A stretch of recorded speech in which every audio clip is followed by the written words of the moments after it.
দেওবাৰে ওদালগুৰিৰ ভেৰগাঁৱত ৰাজ্যৰ মুখ্যমন্ত্ৰী ডক্টৰ হিমন্ত বিশ্ব শৰ্মাই পদাৰ্পণ কৰিব।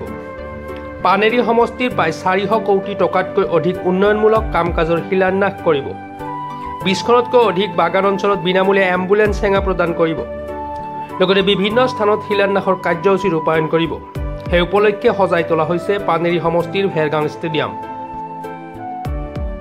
ক'ব লাগিব আমাৰ পানেৰীবাসী তথা ওদালগুৰি জিলাৰ কাৰণে আমাৰ জনপ্ৰিয় মুখ্যমন্ত্ৰী ডক্টৰ হিমন্ত বিশ্ব শৰ্মা ডাঙৰীয়াই যি নেকি অসম চৰকাৰে 1 মাৰ্চৰ পৰা 10 মাৰ্চলৈ যি বিকাশ যাত্ৰা কাৰ্যসূচীৰে যিখিনি আঁচনিবিলাক সমাপন হৈছে, যি আঁচনি নতুন কৰিব লগা শিলান্যাস লৈছে, গতিকে আমাৰ অন্তিম কাৰ্যসূচী পানেৰী সমষ্টিত কৰিবহি।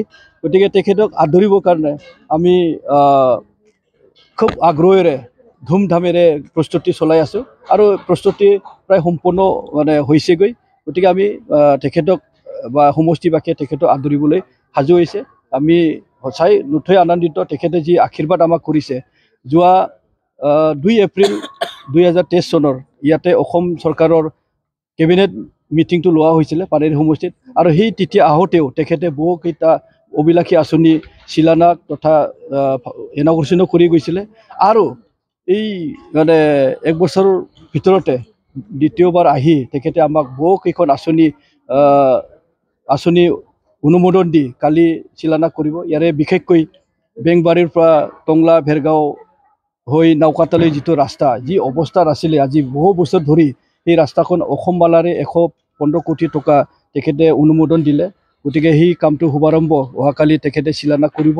আৰু ইয়াৰ লগতে আমি বগামাটিৰ পৰা খাগৰাবাৰী চেউনি হৈ ভেৰগাঁৱলৈ অহা যি অসুবিধা হৈ আছিলে চাব ডিভিজনত আহিবৰ কাৰণে, গতিকে এই সমস্যাটোকো নিশ্চিত আঁচনিৰে আমি পাবলৈ সক্ষম হৈছে। আমাৰ বিধায়ক তথা অসম বিধানসভাৰ অধ্যক্ষ বিশ্বজিৎ দৈমাৰী ডাঙৰীয়াৰ প্ৰচেষ্টাত আৰু হিমন্ত বিশ্ব শৰ্মা ডাঙৰীয়াৰ আশীৰ্বাদত আমি 135 কোটি টকাৰে এইটো নিৰ্মাণ হ'ব। গতিকে সেই ৰাস্তা দুয়োখন কালি তেখেতে হ'ব আধাৰশিলা স্থাপন কৰিব।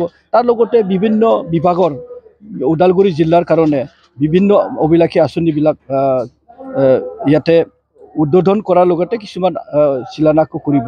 আমি সঁচাকৈ এইটো দেখা পাই ক'ব লাগিব যে অসমখন যিটো ডক্টৰ হিমন্ত বিশ্ব শৰ্মাৰ যি সপোন ভাৰতবৰ্ষৰ প্ৰথম 5খন ৰাজ্যত নিয়াৰ, সেই সপোনটো নিশ্চয়কৈ দিঠকত পৰিণত হ'ব আমি দেখিছোঁ।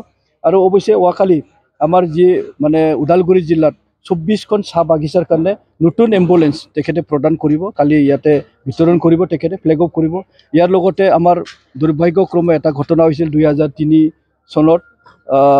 3 চনত এটা আদিবাসী ভাইসকলে এটা পিকেটিং কৰোঁতে পুলিচৰ গুলীত তেওঁলোকে 8জন নিহত হ'ব লগা হৈছিলে। এই 8জন ব্যক্তিৰ লগতে ফৰেষ্টতো ঘূৰি আনিব যাওঁতেও নিহত হ'ব লগা হৈছিল 2জন।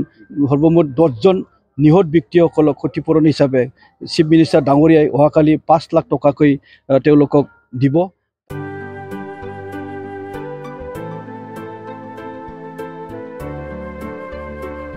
ওদালগুৰিৰ পৰা চিন্ময় ডেকাৰ প্ৰতিবেদন, প্ৰাতঃ টাইম ডিজিটেল। শদিয়াৰ পৰা ধুবুৰীলৈ, বৰাকৰ পৰা ব্ৰহ্মপুত্ৰলৈ সকলোৰে মাজত চিনাকি এটা নাম প্ৰাতঃ টাইম। থলুৱা ভাষা, কৃষ্টি আৰু সত্য বাতৰিৰ আধাৰত প্ৰতিষ্ঠিত খবৰ প্ৰাতঃ টাইমৰ প্ৰতিটো বা বাতৰি পুংখানুপুংখভাৱে চাবলৈ Facebook, YouTube, website, Twitter, Instagram আৰু ব্লগাৰ পেজত লাইক আৰু ফ'ল' কৰক।